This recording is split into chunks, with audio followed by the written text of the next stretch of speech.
World travel देखने और सुनने वाले सभी मुअज़्ज़ज़ दोस्तों की खिदमत में एक नए वीडियो के साथ अस्सलामु अलैकुम। दोस्तों, आज किस्त नंबर 2 में बात होगी इंडिया के तारीख़ की। अगर आपने किस्त नंबर 1 नहीं देखा तो डिस्क्रिप्शन में आप दोस्तों को लिंक मिल जाएगी, या आप चैनल का विज़िट करके इंडिया की किस्त नंबर 1 देख सकते हैं। तो चलिए वीडियो शुरू करते हैं। लेकिन अभी तक अगर आपने हमारे चैनल वर्ल्ड ट्रैवल को सब्सक्राइब नहीं किया तो लाजमी सब्सक्राइब करें और साथ वाले बेल आइकन को दबाना ना भूलें, ताकि हमारी हर सैर व सियाहत और मालूमात से भरपूर वीडियो का नोटिफिकेशन आप दोस्तों को मिलता रहे। दोस्तों, बरसगीर पाको हिंद सिर्फ 3 एतवार में एक मुल्क रहा। एक तो चंद्रगुप्त मौर्य के ओहद में, और दूसरे मुगलिया दौर में, और तीसरे अंग्रेज़ों के ज़माने में।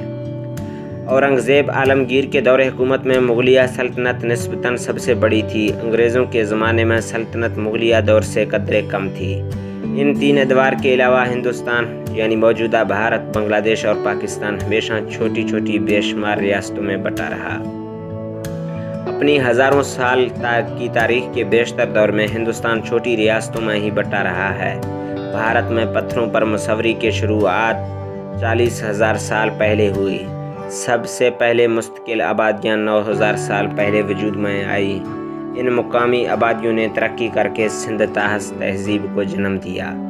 ये तहज़ीब 26वीं सदी कबल अज़ मसीह से लेकर 19वीं सदी कबल अज़ मसीह तक अपने अरूज पर थी, और इस ज़माने की सबसे बड़ी तहज़ीबों में शामिल होती थी। मगर इस ज़माने में भी इसे कभी हिंद नहीं कहा गया, बल्कि सिंध के नाम से जाना जाता रहा।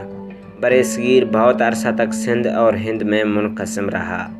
इसके बाद आने वाले दौर के बारे में 2 नज़रियात हैं। पहला नज़रिया मार्क्स मोलर ने पेश किया। इसके मुताबिक तकरीबन 15वीं सदी कबल अज़ मसीह में शमाल मगरिब की तरफ से आर्यों ने हिंदुस्तान में घुसना शुरू कर दिया। आर्य हमलावरों बनकर आए थे और ताकत के इस्तेमाल से पहले, मगर गिनती के चंद आर्य ताकत का इस्तेमाल किए बगैर आहिस्ता आहिस्ता इस इलाके में फैले, और आर्यों और मुकामी द्राविड़ों के दरमियान में होने वाले ताल्लुक़ और तबादला ख़यालात से वैदिक तहज़ीब ने जन्म लिया। दोस्तों, और दूसरा नज़रिया ये है कि आर्य और वैदिक लोग हिंदुस्तान के मुकामी लोग थे, जो द्राविड़ तहज़ीब ख़त्म होने के बाद अरूज पज़ीर हुए। 7वीं सदी में अरबों ने मगरबी बरसगीर के इलाके सिंध पर हमला करके कब्ज़ा कर लिया। इससे पहले बहुत से लोग इस्लाम कबूल कर चुके थे, और अरबों के काबिज़ होने के बाद मुकामी लोगों ने बड़ी तेज़ी से इस्लाम कबूल किया। इसके बाद 13वीं सदी में तुर्कों ने हिंदुस्तान पर हमला किया और शुमाली हिंदुस्तान पर कब्ज़ा कर लिया। 16वीं सदी में मुग़लों ने हिंदुस्तान पर हमला किया और आहिस्ता आहिस्ता तमाम हिंदुस्तान के हाकिम बन गए। मुग़लों के हमले से पहले ही हिंदुस्तान में मुकामी लोगों की बड़ी तादाद मुसलमान थी। 19वीं सदी में अंग्रेज़ों ने मुग़लों को अपने मातहत कर लिया और इस तरह हिंदुस्तान के हाकिम बन गए। सन 1857 के गदर के बाद हुकूमत कंपनी से बरतानवी ताज के पास चली गई। 1876 के बाद से बरतानवी शाहान को शहनशाह हिंदुस्तान का ओहदा भी मिल गया। मुल्क को संभालने के लिए बरतानवी हाकिमों ने अपनी बांटो और राजकुरो पॉलिसी का इस्तेमाल किया।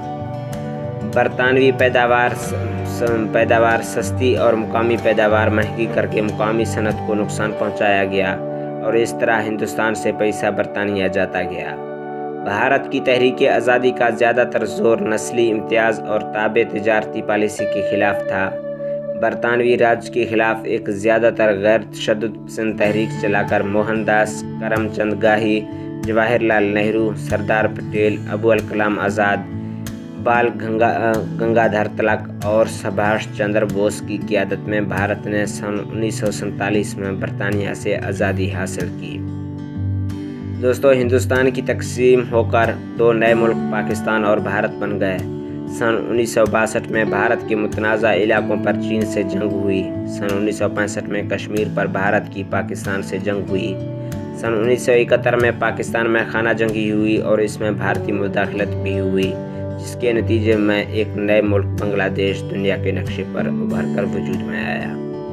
गुज़श्ता कुछ अरसा में भारत की सरमायाकारी और पैदावार में इजाफा भी देखा गया है, लेकिन इसके बावजूद भारत के सामने बुनियादी मसाइल, पाकिस्तान के साथ कश्मीर का तनाज़ा, آبادی کا زیادہ ہونا، ماحولیاتی آلودگی، غربت، مذہبی اور نسلی اختلافات کے بے شمار چیلنجز موجود ہیں۔ دوستو، آج کی یہ ویڈیو انڈیا کی تاریخ کے بارے میں تھا۔ کل انشاءاللہ قسط نمبر 3 میں انڈیا کی سیاست اور فوجی قیادت کی تاریخ اور ان کی پالیسیوں پر مشتمل ہوگا۔